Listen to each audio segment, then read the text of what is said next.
പ്രായപൂർത്തിയാകാത്ത നൂറുകണക്കിന് പെൺകുട്ടികളെ പീഡിപ്പിച്ച ഒരു ലൈംഗിക കുറ്റവാളിയുമായി ബന്ധപ്പെട്ട പൂർണ്ണ വിവരങ്ങൾ പുറത്തുവരുന്നതിനെ ലോകത്തെ ഉന്നതർ ഭയക്കുന്നത് എന്തുകൊണ്ടാണ്?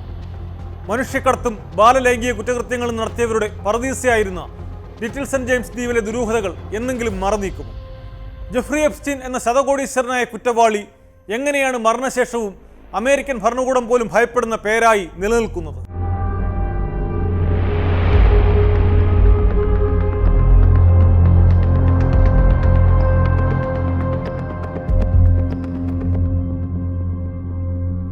പ്രായപൂർത്തിയാകാത്ത പെൺകുട്ടികളെ ലൈംഗിക വ്യാപാരത്തിനും പീഡനത്തിനും ഇരയാക്കിയ ജെഫ്രി എപ്സ്റ്റീനുമായി ബന്ധപ്പെട്ട പുതിയ രേഖകൾ കഴിഞ്ഞ ദിവസമാണ് അമേരിക്കൻ സർക്കാർ പുറത്തുവിട്ടത്.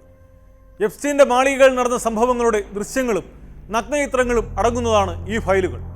എന്നാൽ അതിനു പിന്നാലെ US നീതിന്യായ വകുപ്പിന്റെ ഔദ്യോഗിക വെബ്സൈറ്റിൽ നിന്ന് ഇതിൽ ചിലത് അപ്രത്യക്ഷമായി. അമേരിക്കൻ പ്രസിഡന്റ് ഡൊണാൾഡ് ട്രംപിന്റെ ചിത്രങ്ങൾ ഉൾപ്പെടെയുള്ള ഫയലുകളാണ് വെബ്സൈറ്റിൽ നിന്ന് മുക്കിയതെന്ന് അന്താരാഷ്ട്ര മാധ്യമങ്ങൾ റിപ്പോർട്ട് ചെയ്യുന്നു.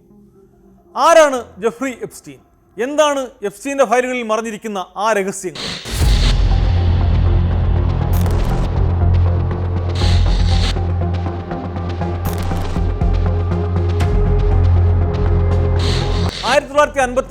ജനുവരി 20 ന്യൂയോർക്ക് നഗരത്തിൽ ജനിച്ച എപ്സ്റ്റീൻ ഡാൽട്ടൺ സ്കൂളിലെ ഗണിതാധ്യാപകനായാണ് ഔദ്യോഗിക ജീവിതം തുടങ്ങിയത്.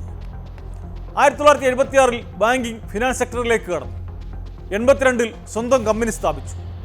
100 കോടിയിലധികം വരുമാനമുള്ളവർക്ക് പ്രത്യേക സേവനങ്ങൾ വാഗ്ദാനം ചെയ്ത് എപ്സ്റ്റീൻ പ്രമുഖരുമായി വ്യക്തിബന്ധമുണ്ടാക്കി. ഇക്കാലത്തൊക്കെ പല സ്ത്രീകളെയും കുട്ടികളെയും ഇയാളും കൂട്ടാളികളും ലൈംഗികമായി പീഡിപ്പിച്ചു. ഉന്നത ബന്ധങ്ങൾ ഉപയോഗിച്ച് എല്ലാ കുറ്റങ്ങളും മറച്ചുവെച്ചു. 2005 ഫ്ലോറിഡയിലെ പാം ബീച്ചിലാണ് എപ്സ്റ്റീനെതിരെ ആദ്യം കേസന്വേഷണം നടത്തിയത്. 14-കാരിയായ പെൺകുട്ടിയെ എപ്സ്റ്റീൻ പീഡിപ്പിച്ചതായി രക്ഷിതാവ് പരാതി നൽകുകയായിരുന്നു. അന്വേഷണത്തിൽ എപ്സ്റ്റീൻ 36 പെൺകുട്ടികളെ പീഡിപ്പിച്ചുവെന്ന് കണ്ടെത്തി. 2008 ഫ്ലോറിഡ കോടതി എപ്സ്റ്റീനെ ശിക്ഷിച്ചു. 13 മാസങ്ങൾക്ക് ശേഷം എപ്സ്റ്റീൻ വർക്ക് റിലീസിന്റെ ഭാഗമായി പുറത്തിറങ്ങി. ഫ്ലോറിഡയിലേക്കും ന്യൂയോർക്കിലേക്കും പ്രായപൂർത്തിയാകാത്ത കുട്ടികളെ ലൈംഗിക വൃത്തിക്കും മനുഷ്യക്കടത്തിനുമായി എത്തിച്ചെന്ന കേസിൽ 2019 ജൂലൈ 6 എപ്സ്റ്റീനെ വീണ്ടും അറസ്റ്റ് ചെയ്തു. ഇതിനിടെ തന്നെ എപ്സ്റ്റീന്റെ പേരുകളുമായി ബന്ധപ്പെട്ട് നിരവധി ഉന്നതർക്കെതിരെ ആരോപണങ്ങൾ ഉയർന്നിരുന്നു. ആ വർഷം ഓഗസ്റ്റ് 10 എപ്സ്റ്റീൻ ജയിലിൽ തൂങ്ങി മരിച്ച നിലയിൽ കാണപ്പെട്ടു. എന്നാൽ പ്രമുഖരുടെ പേര് പുറത്തു വരാതിരിക്കാൻ ഇയാളെ കൊന്നതാണെന്നും ആരോപണങ്ങളുണ്ട്. എപ്സ്റ്റീന്റെ ക്ലൈൻ ലിസ്റ്റിൽ പ്രസിഡന്റുമാരും പ്രധാനമന്ത്രിമാരും രാജകുമാരന്മാരും രാഷ്ട്രീയ നേതാക്കളും വിദ്യാഭ്യാസ വിദഗ്ധരും സിനിമാക്കാരും ഒക്കെ ഉണ്ടെന്നത് നേരത്തെ വ്യക്തമായ കാര്യമാണ്. മരണശേഷവും എപ്സ്റ്റീന്റെ പേര് മാധ്യമങ്ങളിൽ നിറഞ്ഞു നിൽക്കുന്ന കാഴ്ചയാണ് പിന്നീട് ലോകം കണ്ടത്. ഇരകളെ തന്റെ വരിയിൽ നിർത്തുന്നതും മറ്റുള്ളവർക്ക് ലൈംഗിക ആവശ്യങ്ങൾക്ക് എത്തിച്ചു കൊടുക്കുന്നതുമായിരുന്നു ജെഫ്രിയുടെ രീതി. ഇരകൾക്ക് പണം നൽകി കൂടുതൽ പെൺകുട്ടികളെ ഇയാൾ ലൈംഗിക വൃത്തിക്കായി റിക്രൂട്ട് ചെയ്തിരുന്നു. 14 വയസ്സുള്ള പെൺകുട്ടികളെ ജെഫ്രി ലൈംഗികമായി പീഡിപ്പിച്ചതായി കുറ്റപത്രത്തിൽ പറയുന്നുണ്ട്. പെൺകുട്ടികളുടെ നഗ്നചിത്രങ്ങൾ ഇയാളുടെ ഓഫീസിൽ നിന്ന് അന്വേഷണ ഉദ്യോഗസ്ഥർ പിടിച്ചെടുക്കുകയുമുണ്ടായി.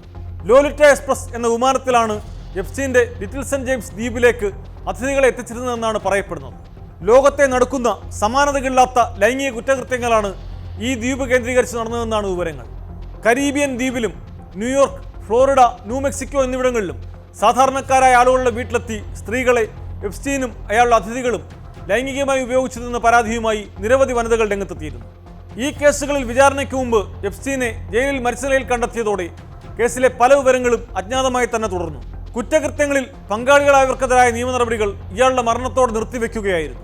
അന്വേഷണത്തിനിടെ കണ്ടെത്തിയ വിവരങ്ങൾ, ബന്ധപ്പെട്ട രേഖകൾ, കോൺടാക്ട് ലിസ്റ്റുകൾ, കോൾ റെക്കോർഡുകൾ, ചാറ്റുകൾ, വീഡിയോകൾ, കൂട്ടാളികളുടെയും ഇടപാടുകാരുടെയും പേരുകൾ തുടങ്ങിയവ ഉൾപ്പെടുന്ന ഫയലാണ് എപ്സ്റ്റീൻ ഫയലുകൾ എന്നറിയപ്പെടുന്നത്.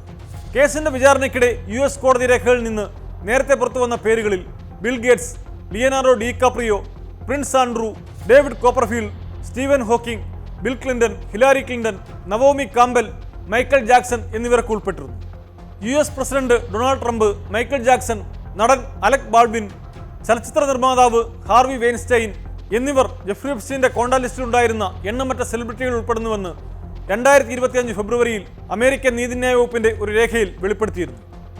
എപ്സ്റ്റീൻ ഫയലുകളുമായി ബന്ധപ്പെടുത്തി ഇലോൺ മസ്കും ട്രംപിനെതിരെ ആരോപണമുയർത്തിയിരുന്നു. 2023 എപ്സ്റ്റീനും ട്രംപും സുഹൃത്തുക്കളായിരുന്നു. ജെഫ്രി എപ്സ്റ്റീന് പിറന്നാളാശംസ നേർന്ന് ഡൊണാൾഡ് ട്രംപ് അയച്ചതായി പറയുന്ന വിവാദ അശ്ലീലക്കുറിപ്പും ചിത്രവും നേരത്തെ പുറത്തു വന്നിരുന്നു. ഈ കേസിൽ ഇന്നും ദുരൂഹതകൾ തുടരുന്നതിന് കാരണം ട്രംപുമായുള്ള ബന്ധമാണോ?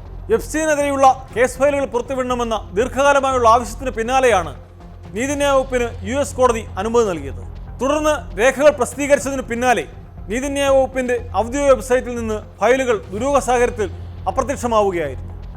ലോകത്തെ നടുക്കിയ ഈ ലൈംഗിക കുറ്റവാളിയുമായി ബന്ധപ്പെട്ട പൂർണ്ണ വിവരങ്ങൾ എന്നെങ്കിലും പുറത്തു വരുമോ? ഇപ്പോഴത്തെ അമേരിക്കൻ ഭരണ സാഹചര്യങ്ങളിൽ അതിനായി ഇനിയും കാത്തിരിക്കേണ്ടി വരുമെന്ന് തന്നെയാണ് സൂചന.